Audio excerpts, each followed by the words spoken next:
त्रिदलं त्रिगुणाकारं त्रिनेत्रं च त्रियायुधं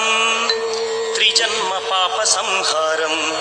एकबिल्वं शिवार्पणम् त्रिशाखैः बिल्वपत्रैश्च अच्छिद्रैः कोमलैः शुभैः तव पूजां करिष्यामि एकबिल्वं शिवार्पणम् त्रिदलं त्रिगुणाकारं त्रिनेत्रं च त्रियायुधं त्रिजन्म पापसंहारं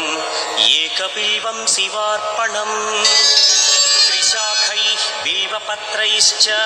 अच्छिद्रैः कोमलैः शुभैः तव पूजां करिष्यामि एकबिल्वं शिवार्पणम् त्रिदलं त्रिगुणाकारं त्रिनेत्रं च त्रियायुधं त्रिजन्म पापसंहारं एकबिल्वं शिवार्पणम्।